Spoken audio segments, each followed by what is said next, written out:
Hello, everyone, and welcome back or welcome to Coin Drop Podcast. This is episode number 33, chugging on through it.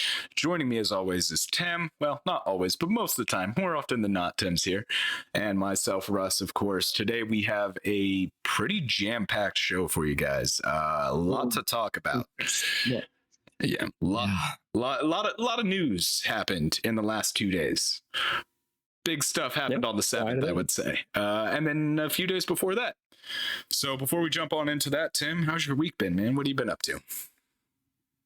A lot of Genshin Impact. Thanks. One of my Patreon subscribers.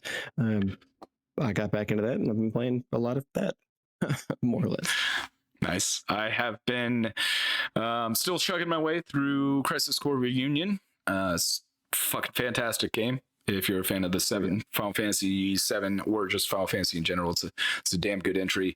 And of course, I have been playing, because I'm a masochist, the day before, but we will be getting into that later tonight. So without further delay, let's go ahead and jump right into our first topic. You know it, you love it, Grand Theft Auto.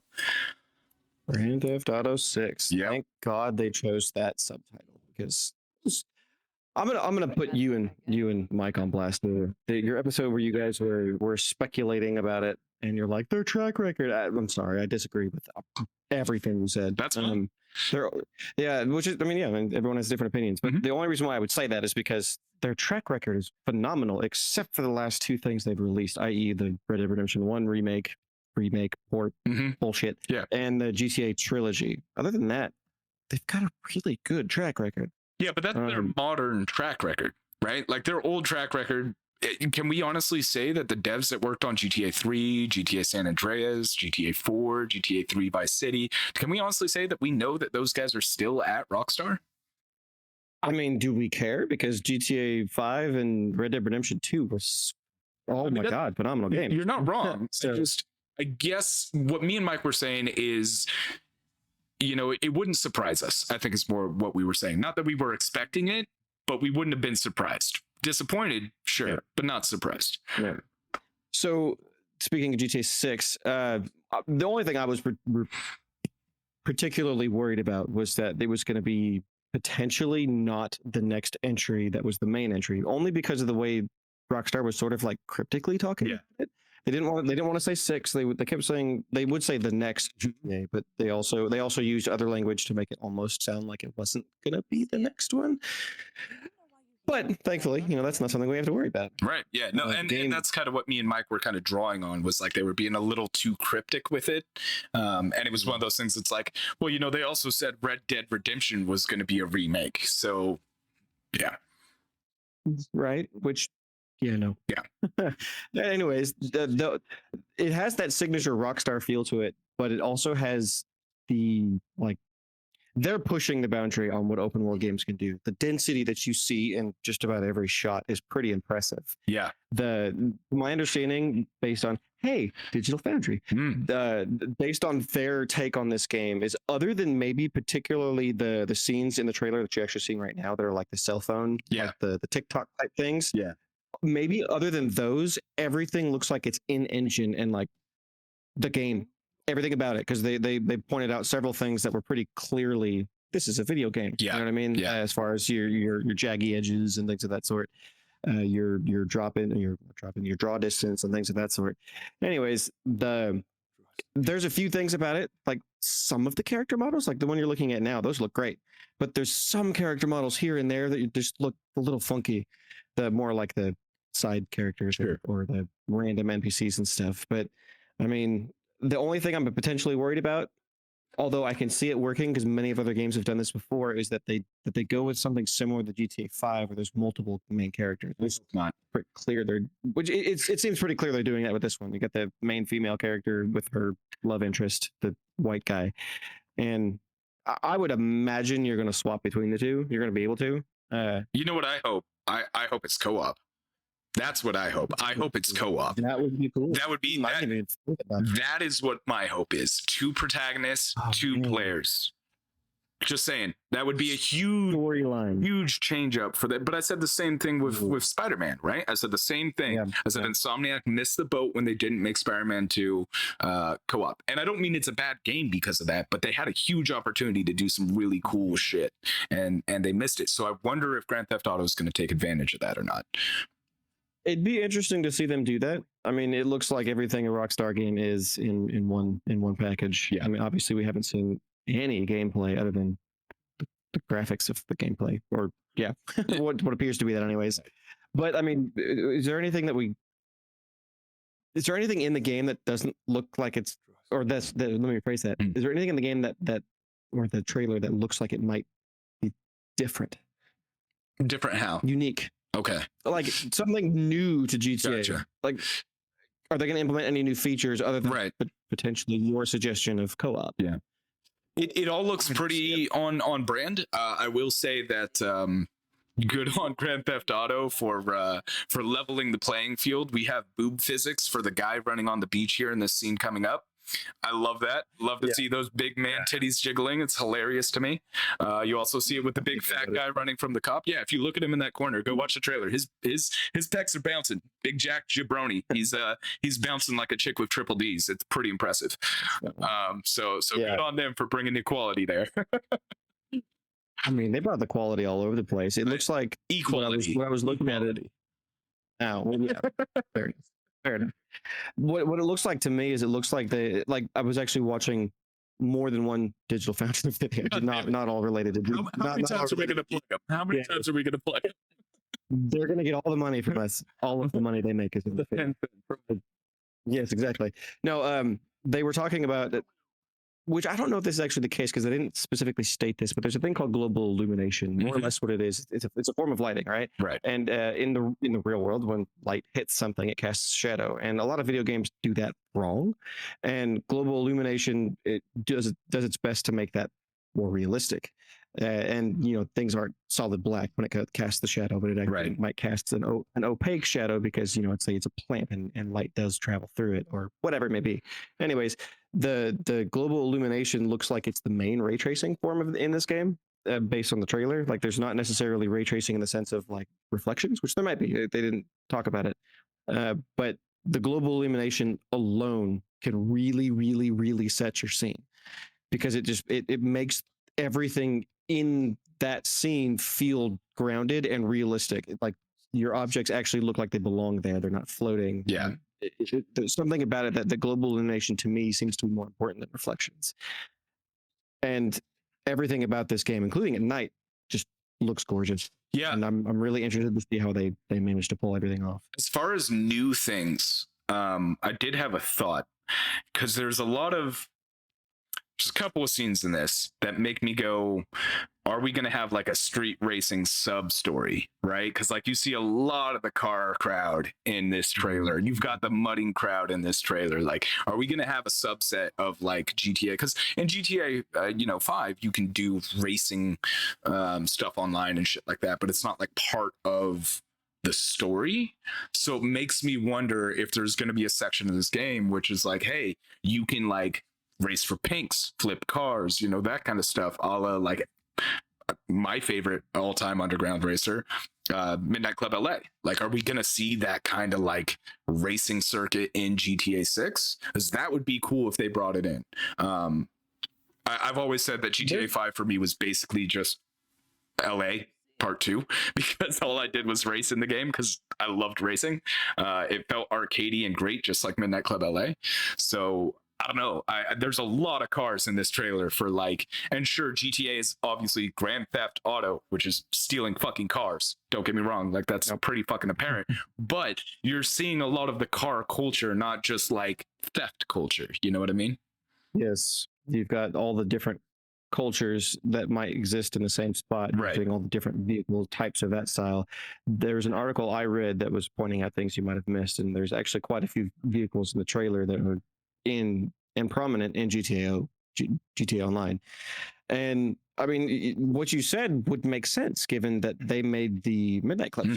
Yeah, hands down the best street racing game in my opinion. So they could easily sort of make kill two birds with one stone with this, Yeah. and give you both. Yeah. But I mean, vehicles have always been a major part of GTA. Like you said, the Right. name. So, I mean, who knows what's going to happen? Yeah. It looks like it might be some sort of redemption arc, maybe. Even though, I mean, the main character seems to be she's in jail at the start of the trailer, and then by the end of the trailer, she's robbing what looks like a convenience store. And so, is it going to expand and turn into something more, say GTA 5, where they start, going on crazy heists, or is it going to be a redemption story, like I said, where she or they become not criminals, which would be a little weird for GTA, but who knows? So I saw an interesting article about this. Can't remember where I saw it. It was just scrolling through the feeds, and it said it was a theory that this trailer is actually playing out backwards. So the beginning of the trailer is them actually robbing. Yeah, is the beginning of the story is them robbing the convenience store. The end of the story is her getting out of jail for robbing said convenience store. I could see that being the case, kind of like was it Memento? Yeah, movie? Well, I mean that one jumped around a lot. Yeah, but good name drop. Yeah, great, fucking fantastic film. But so it's not so much like that's where the story begins and ends, but like that's the beginning of the story, right? Is her getting out of prison after doing that heist with her boyfriend, lover, whoever the hell it is. So maybe it's one of those like, this is what happened in my day. Yeah. Okay. Yeah, that's kind of what the theory was proposing. Is like, so this scene is actually them leaving the bank or leaving the caffeine convenience store that they rob in the next scene, in this scene here. So yeah, like the theory is there that it's playing out backwards, and what you're seeing is at the beginning is the end of that attempted robbery. So, or I guess successful robbery. That could be an interesting thing. We'll see what they do with it. I mean, we have got more than at least a full year to wait. So 2025, which could be anywhere between January 1st and December 31st, which, like I told Russ earlier when we started recording, Rockstar could release it any day of the year, and it's still going to sell like hotcakes. Yeah. And I don't think they care about releasing it in November around Black Friday or Christmas, because it doesn't matter. People are going to buy this game regardless. GTA 5 has sold something like 180 million copies. Stupid money. Pretty sure they're not. Yeah. Stupid money. The real question I have is how are they going to implement GTA O from 4 or from 5 to 6? Are they going to let you keep your stuff? Are you going to be able to transfer certain things? Or is there going to be some sort of seamless transition to where kind of like Destiny, where they got rid of the first one and forced you to play the second one? Like, what are they planning? We'll see, obviously. Is it going to launch like a broken piece of shit? That's another good question. There's the first Destiny still playable, so I don't know what you're referencing there. But no, Overwatch. That's what I was Gotcha. Okay. Overwatch. I was like, hang on, what? I played Destiny not too long ago. My guess is they're just going to say clean slate, and people are going to buy it anyways. Like, let's be real, people. There's also people are going to buy it anyways. There's a few things I want to touch on. People are theorizing this game's going to be $100 when it drops. That's coming out of somebody's complete asshole. There's nothing to indicate that this game is going to sell for that much, other than comedians on YouTube making fun of the fact that everybody will pay whatever the fuck Rockstar decides to charge for it. Like, no information at all. They could probably ask $150, and most people would still chill that much. Don't get me wrong. I'm sure there will be an edition of this game that is $150, but the base game is probably going to be $60 to $70, probably $70. I'm not surprised they did this, and unlike most people who are freaking out about it, as I thought about it more, I actually kind of think it's a good idea. They're skipping PC on launch. It's not coming to PC at the same time. Yep. I'm actually okay with this because optimizing for PC is so much more time intensive, so much more laborsome than optimizing for two sets of hardware, Xbox and PS5. Those hardwares don't vary regardless of besides the X and the S, right? Those vary, but it's one variation. You've got three variations. On PC hardware, you've got millions of variations. So as long as it comes to PC eventually, and they take their time optimizing it so it doesn't release like a giant bag of shit that is frame rate crashing and having to update shaders every time the game patches, I don't care.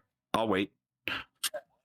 Which is fair, but when you consider the fact that my numbers were actually wrong, it's over 190 million GTA 5 units has been sold, and they make, if I'm not mistaken, a few $1 billion a year on this game, and they have the money if they wanted to make sure that it was properly and well optimized for PC at launch, they could do so.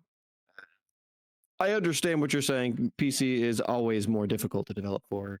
And we've actually had this conversation. I don't know if we've had it on the podcast, but if we had, it would be really early.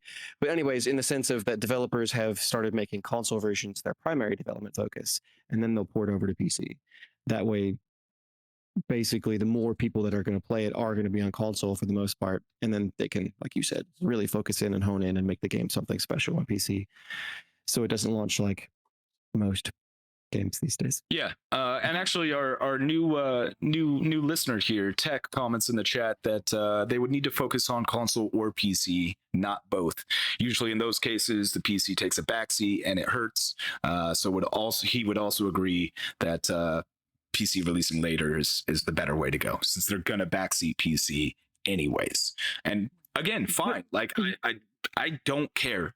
I care more that the game comes out and is playable and enjoyable on day one than it come out the same day as the console version. It's irrelevant to me. There's so many other games for me to play while I wait. It doesn't matter. Fair enough. I mean, it's going to sell bajillions of copies. It's going to be probably a phenomenal game, and it's going to be around for the next 20 years, 10 to 15 years. Yeah, exactly. So there's legitimately absolutely and utterly nothing to be worried about with this game. If you think it's going to cost more than $70, you're stupid. I'm sorry, but consider that you're stupid and don't be stupid. Thanks for insulting our fan base there, Tim. I love you. I'm insulting the people that aren't our fan base because our fan base is smart enough to not think that. All right. Well, there you go. Good save. Well, that's pretty much all we need to talk about, I think, about GTA 6. Everybody fucking knows it's a game that's coming. So why don't we talk a little bit about what we saw at VGA that looked good. And keep in mind, guys, moving forward, these are games that interested Tim and I. This is by no means everything that was shown at VGA. It was a huge showing, tons of games. We're just going to be talking about quickly, not necessarily quickly, but some of the games that caught our attention. Okay, so like you said, there was a ton to talk about that was new. There were several things that were not necessarily rehashes, but hey, this is still coming, or they've made release dates like Avatar: Frontiers of Pandora and stuff. Anyways, the stuff that we found interesting, I actually wrote a bigger list than Russ expected me to, I'm sure. Hey, we got to keep it somewhat short, man. There are a lot of people here to find out about the day before.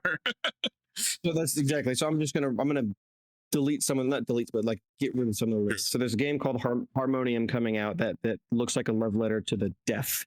And yes, you heard that correct. It's like a Pixar film and a video game that focuses on a deaf girl or something. I think she actually is deaf. In any case, the whole game is them signing, and something about it just looks really good. Like the developers absolutely adored everything they were doing with it. So I would go look at it. It's called Harmonium. It definitely looks Disney inspired. It's very cool. It's a labor of love for sure. There's a lot of passion that went into that project. Very cool. Not personally for me, but a very cool project. I think I agree with those statements. The next game would be Windblown. It's a ARPG, i.e. Diablo-esque, but very fast paced, and it is a roguelike. And it just looked freaking cool. If you like the more cartoony art style of some video games, I would just go look it up. It's titled Windblown. It kind of felt like to me like old school early 2000s cartoons. Like I got like a very Saturday morning cartoon vibe. Not quite like, so the way that was it Megaforce or Mythforce is the 80s Saturday morning cartoon roguelike fighter game. I think it's Mythforce or something like that. It looks a lot like that, in that is an 80s style. This looks like an early 2000s like Ninja Turtles meets I don't know, that kind of style. You know what I mean? Except for it looks like it's going for a mature rating, because multiple times in the trailer it would get cut into they'd be cut into pieces and there'd be like horror on their face. There's blood everywhere.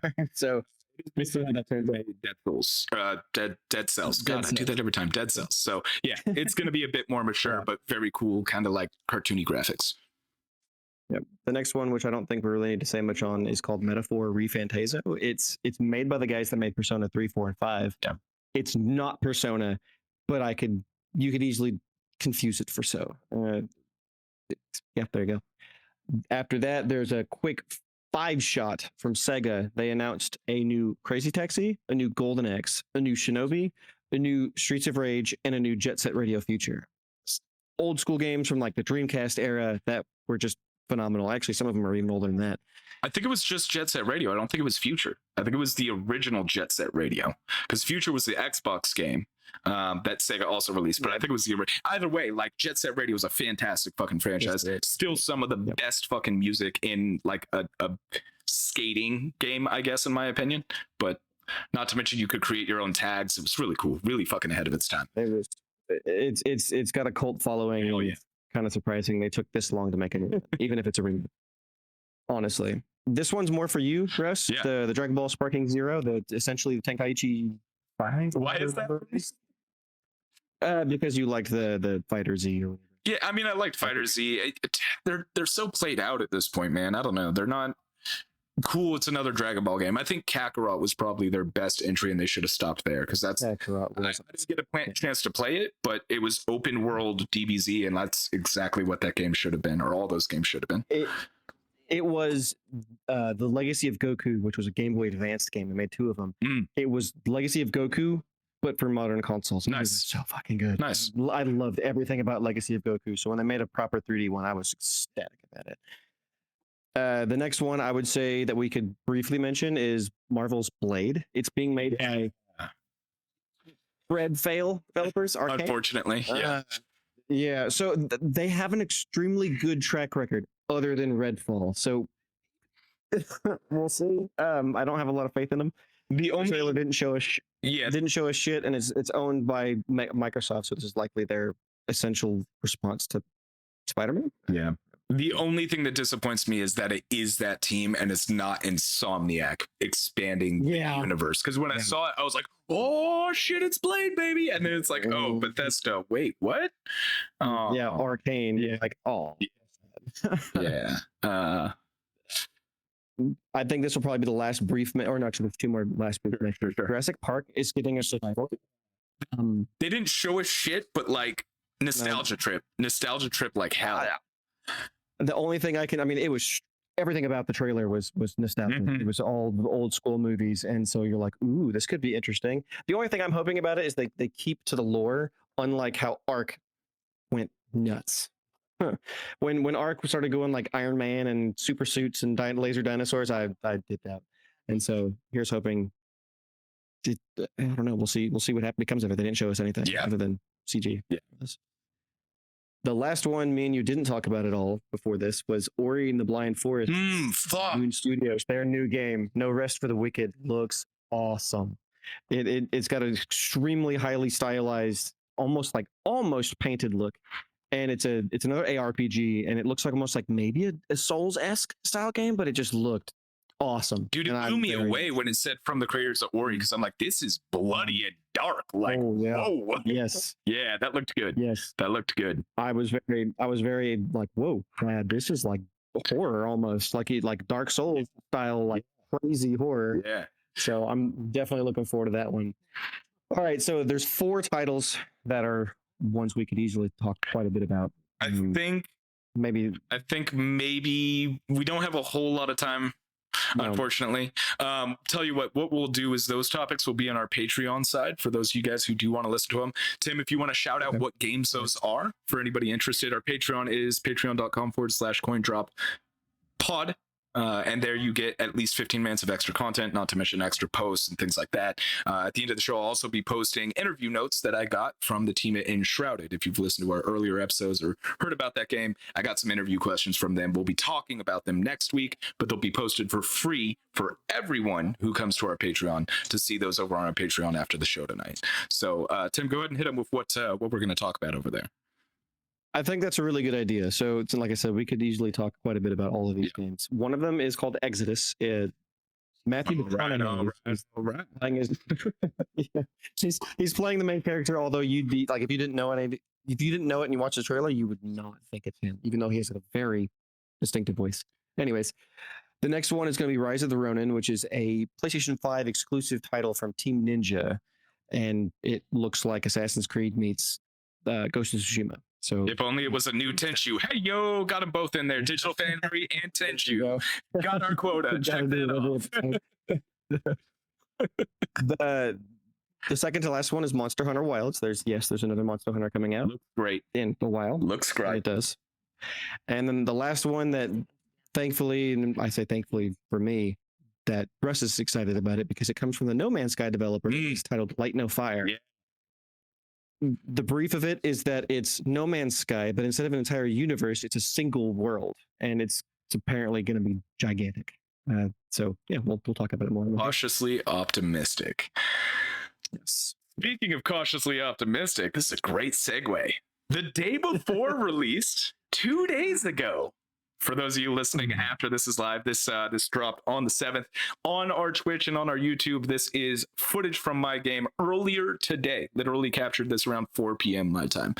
I'm excited. So this is a can of worms I want to open, and I'm going to tell you right now, do not assume you know my stance on this game until you've heard this episode full. If you listen to this first part, you're probably going to think one thing. Once I get through this first part, you're going to have a completely different opinion because I do my best to try and stay neutral for games. All games, regardless of what they are. Try to remain neutral. Yahtzee. Yeah. So first off... harsh as fuck, but he's honest. Anyways, go ahead. So first off, fuck this website, nme.com, and this dude named Ryan Easby.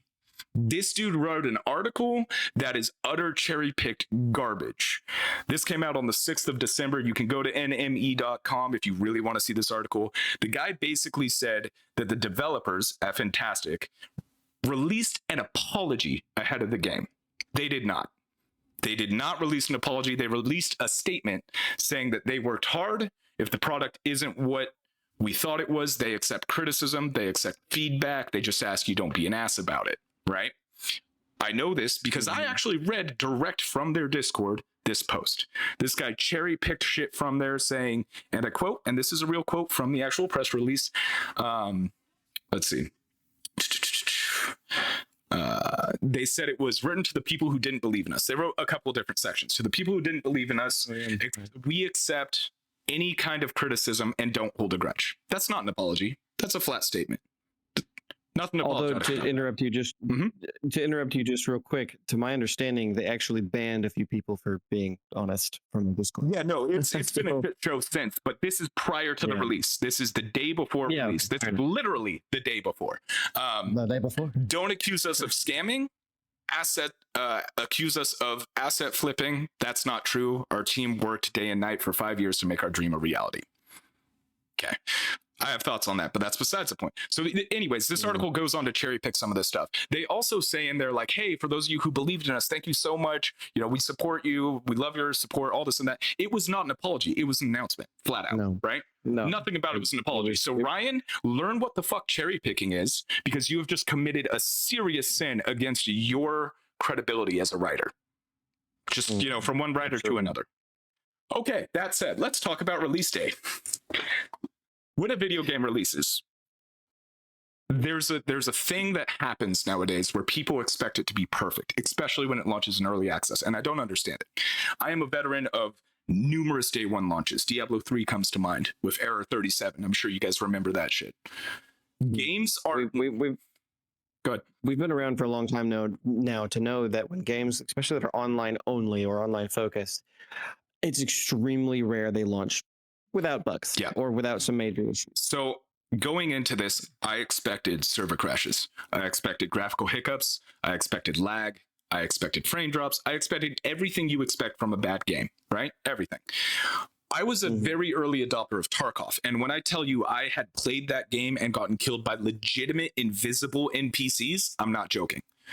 Day before did not release anywhere near as broken as that, as broken as DayZ, as broken as, let's see what else I can think of that released really fucking broken. So many games. It's actually more complete than those ones. Oh yeah. Really? Oh yeah. It's more complete in the sense of playable. Broken. More polished. More polished and playable.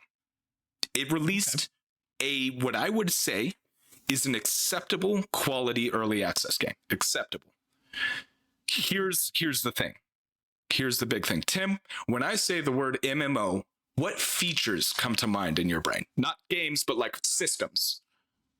So the Oh, Systems. I could say some stuff. Anyways, so there's going to be multiple people playing. Mhm. And there's usually a decent sized server. How many There's people? going to- How many people roughly would you consider MMO levels? I have thoughts on this particularly, and so personally, I think Destiny and those styles of games, those aren't fucking MMO. Whoever uses that term is stupid for various reasons. But in any case, those it's the common way. So I would say at least 32 minimum. Okay. But generally, when you my view of it would be thousands. Yeah. A gigantic world with a gigantic number of people playing, and you might run into them. If you go to a major city, there's going to be hundreds of people. Yeah. That's what I think. Sure. Okay. So what systems come to mind when you think MMO? I mean, you've got your PvP. Okay. You've got your I mean, I guess it really depends on what you were trying to get me to say. No.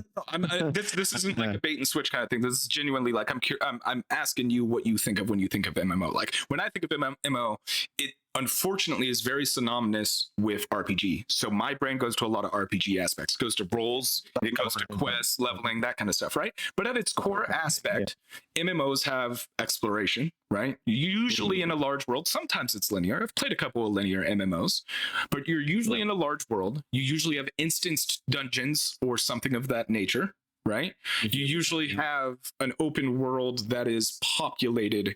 There's things to do in that open world that you don't have to go back to the main town to do, right? So like even in Destiny, you've got world events, right? Little cones that happened. You had Rift, you had rifts open up, you had EverQuest, you had NPCs in the overworld. Everything felt like it was a seamless connection, right? Yeah, I'm just going to come out and say it. The Day Before is an extraction shooter. Yeah, and they're very adamant that it's not an extraction shooter. By the way, they are responding to absolutely every person that even hints about calling it an extraction shooter. They're like, no, we're not. No, we're not. Stop calling it that. No. So, but by definition, an extraction shooter is a game where you go into a PvP zone, you loot. The entire zone is PvP. You loot. You have to survive through either metrics like food and hunger, blah, blah, blah, blah, blah. There's usually a timer, but that's not always important. But the key to an extraction shooter is the reason it's called that. There's extraction points you have to get to. And if you die and don't get there, you don't get your shit and you go back to the main hub with nothing. That's exactly what The Day Before is. And the Day Before is also supposed to be, a zombie full MMO type game, and I don't think I've seen a single enemy so far. Oh, in this footage. You won't. You'll see two towards the end of this footage, and then me engage another player and get killed, which is totally fine. Yeah, but so this is the Division's Dark Zone. Yeah, but basically. Video game. So here's the wild thing, right? So playing this game, I was like, you know what? This actually looks pretty good. It looked better than the footage I saw of their last live gameplay. Graphically, it's not unimpressive. It's not impressive, but it's not like garbage, right? I'm playing it on fantastic quality too. I have all the settings capped, so I've got it as high up as you can. Frame rates, glitches, those things are to be expected. I'm not going to bother talking about those. That's what early access is. That's what first release games are. That's not what we're talking about here. What we're talking about here is the fact that this company baited and switched its players. I don't doubt that the devs worked hard. I don't doubt that they worked their ass off on this game, but somewhere along the line, no one said, hey, this doesn't resemble any MMO that I've ever played. Ever. And I've played a lot of them personally. Oh, yeah. Well, both of us have played quite a bit of both genres. I've played less Extraction than you. It's not really my genre. But the fact that they call it one thing, and, I was expecting something more in the vein of Destiny, but slightly more horror, zombies, and things of that sort. So not a massive open world as far as the sense of like say Final Fantasy 14 or WoW or something like that, but more like I said, Destiny or The Division or whatever, something along those lines. But the fact that it's not, it pretty much in any way, is interesting. Yeah, it's 100% an extraction shooter. There is no quickly go back to town, which is a key feature of most MMOs, to be like, oh, I've done my quests. Let's go back to town. Speaking of quests, you can only do one mission at a time when you're out and about. There's no quest log. There's the journal, but once you track a quest, that's what cues the game to spawn those items for you. And good luck finding them. I played earlier today, and I think I spent about an hour looking for 3 walkie-talkies, and in the 2-street block that it said it was in, most of the things I went to open that were openable, which you could only find by jamming your body against assets and seeing if an F pops up, most of them were locked. On the 2 streets and the probably 30 things I jammed my body against, 3 of them were openable. 1 was empty, 1 had a sweater, 1 had a walkie-talkie. Speaking of jamming your body against assets, one of our listeners, 2DFKN, whatever, he said that he saw a wildly long asset list that they pulled straight from the UE store. He actually does say he doesn't know the validity of that, but that was actually one of the criticisms the game had a few months ago, where it looks like they're using pretty generic assets from your typical stores like Unreal Engine or whatever it may be. And I actually have to ask you this because someone in my class had mentioned how the muzzle flash originally, a couple months ago, the muzzle flash looked like it was just literally a frame or two of a still image. There's literally no realism to it whatsoever. It just pops up and disappears, which video games haven't done since like the 64 era. He stated that they still look like shit. I haven't seen it yet because you're not exactly surviving. You're just running out and moving. So I'm literally walking around and hitting F on everything I can looking for equipment, and most of it's junk, literally.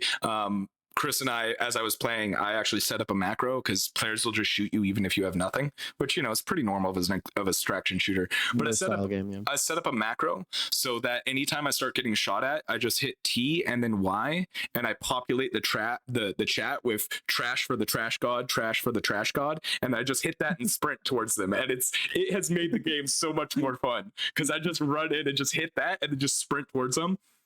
And it's entertaining. It's very entertaining. Confuse them a little bit. Yeah. That's all I do now is I just load my backpack with junk and then just wait to find somebody and spam trash for the trash god while I sprint at them. It's very fun. As far as the assets go ahead. You're going to be one of those people in MMOs that becomes famous because you did something that was like super popular. Like for whatever reason, the community picked up on it, and like you're going to be that guy. You're going to be the deliverer of trash or something along those lines. I don't know. Inventory. Everything I have picked up so far in this video is literal useless junk. It is garbage. No weapons, no ammo, no meds. Literal junk. Junk everywhere. Junk everywhere. It's literally just junk. Like you said, it's very strange that nowhere in long development did they go, oh, this is extremely boring because you're doing the exact same thing over and over again. There's nothing to break up the monotony of that. There's no quests. There's no multiple quests. There's no multiple quests. There's no world events like you had suggested with other MMOs. Like there's just run around and grab shit. Here's even the wilder part, right? So you create your character at the beginning, and your character moves from server to server. Before I jump into that, I want to talk about asset flipping real quick. I don't give a shit. Those assets exist for you to buy and put in your game. As a small developer, I think that's entirely critical and acceptable. As a AAA developer, incredibly unacceptable. So I give Fantastic a pass on asset flip if it is true. I don't give a shit. As long as the game has stuff in it for me to do, I don't give a fuck if you bought the whole game off of Unity or Unreal. I genuinely don't. That's fair. That's just me personally. Again, based on the size of the company. Yeah, based on the size. What the hell was that? Your screen just like flashed like a piece of trash or something like that. Probably was. There's your whole screen. Poof. For the trash gods, buddy. So at the beginning of the game, you create your character, and it gives you, weirdly, 3 classes to pick from. You get Drifter. What? Yeah. Just wait, buddy. Drifter, Ghost, and Scavenger, and each one have a little blurb under them that have different perks, so to speak. Yeah, they're nowhere in the game. They affect nothing. You have a stats page that are more like attributes that you level up, but there's no way to level them up. There's nothing.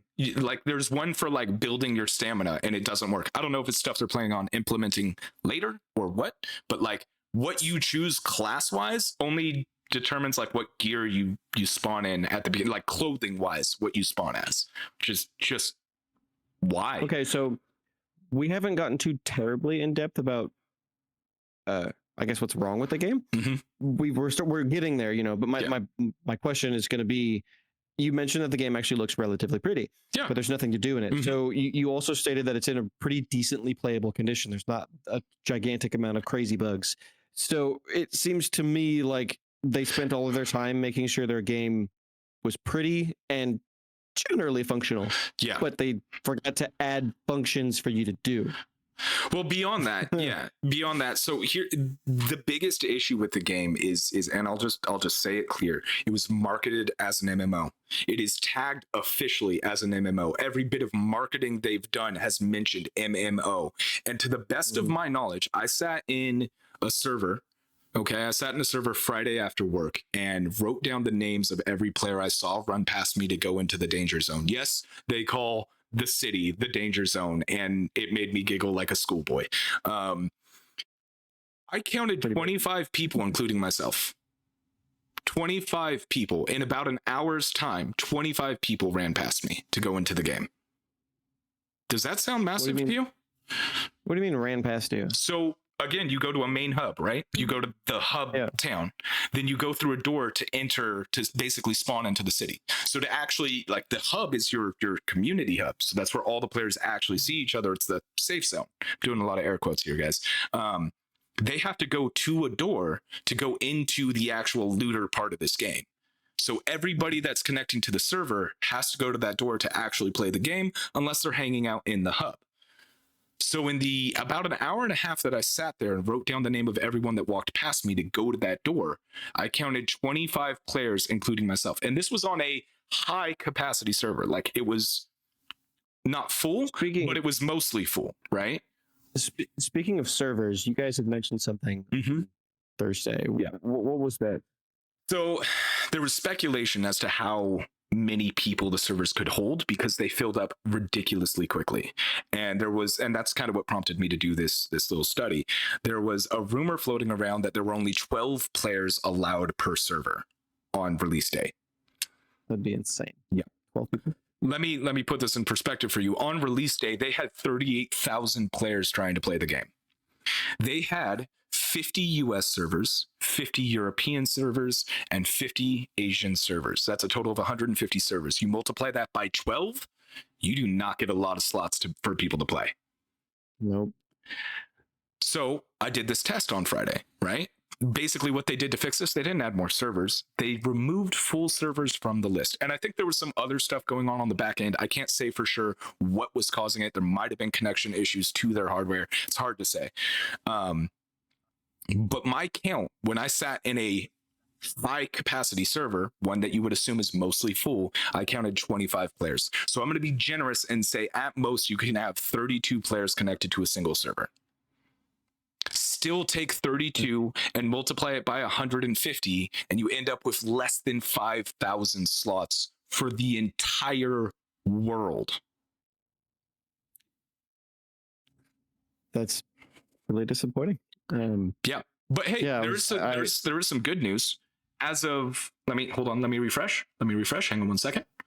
As of right now, there's less than 5,000 people playing the game. Plenty of space. I just pulled up and I'm seeing 5,159 myself. I am on steamb.info specifically for the day before, and it's saying 4.959.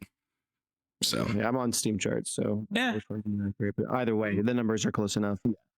Marginable, but dude, this game will be dead in 2 weeks. And the worst part is, again, they marketed it as an MMO. Had they said this was an extraction shooter, had they been honest, this would have been fine. I would have been happy to own this game because, again, it is better than DayZ was when it launched. Both. It's better than PUBG when PUBG launched. It is really, as far as feature complete bugginess, yes. There is a long way to go for this game to become good, but for an early access game, the price tag's way out of proportion. This should have been $20 flat. Just going to say that right now. But for what they delivered, they made at least an enjoyable base. It is a good foundation for an extraction shooter, but no one in their right mind could possibly confuse this with an MMO. It just isn't a thing. And there you just saw me kill a zombie for the first time. Yeah. So I actually have a question. You stated that if it was marketed as an extraction shooter, we'd be fine with it. but we've been talking about how there's extremely little to do. Sure. Even every other issue aside, if it was actually marketed that way and released in this form, like it still sounds like it's boring as shit, and it would still be dead. Oh, yeah, 100%. But it would not have sold the way it did, and I would have expected this level of gameplay day one. Yeah. It's gonna get better if they continue, if they don't get sued, which I personally feel like there's a lawsuit in the winds, but I'm not a lawyer, I can't say for sure. If they don't get sued, if the studio continues to support it, which their track record says they won't, they've canceled every game they've made. They're not a good developer, but they have a good foundation here for a decent extraction shooter. Here's the big fucking issue, and we talked about it last week. In 4 to 6 months, this game is going to be irrelevant because Heartland is going to come out. And it doesn't matter how bad Division Heartland is, it will guaranteed be more complete, more entertaining, and more fun than this extraction shooter. And it's being marketed as an actual extraction shooter, so it's guaranteed to at least be targeting the audience it wants to have. Yeah, so like you said, being dead pretty shortly, it's got an overwhelmingly negative score on Steam, which is 19% of the 16,600 reviews. So I'm going to caution you there real quick. A lot of those came in literally within the first hour when nobody could connect. So a lot of people review bombed the hell out of it simply because server issues. And anybody who buys a freaking early access game and expects to get into it when it's an MMO or even any kind of multiplayer game, expects to get into it day one, hour one, is on a different planet because you're high as fuck. We're going to go back to me repeating, people are stupid. Yeah. So we'll just leave it at that. But so there's no way this is accurate because I'm looking at Steam Spy for the game now just to see some information on it. They're saying that 5 to 10 million people own this game already. I mean, I highly doubt they've sold that many copies. I can see a few 100,000. Again, and if they sold that well, then they'd be touting it like, oh my god, our game sold so well. Thank you all, whatever.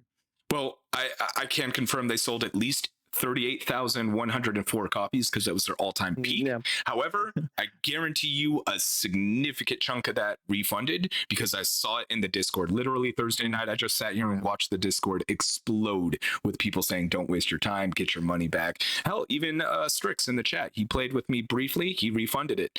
So, it just... They didn't market this game for what it is. I don't care what they say. It's Peter Molyneux with Fable fucking 3, 4, whatever the fuck that on Rails game, whatever it was.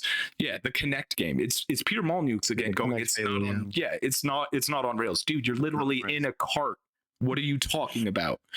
It's they're just flat out fucking lying to themselves and their players. And don't get me wrong, I don't doubt that the devs worked hard, but this is the thing that blows my mind. We got a leak that GTA 6 trailer was coming before it was like confirmed that it was coming. How the fuck did this game keep quiet that it wasn't even an MMO for 5 years? They didn't announce it 5 years ago. They announced it in 2021. This game. They've been working on it for 5 years.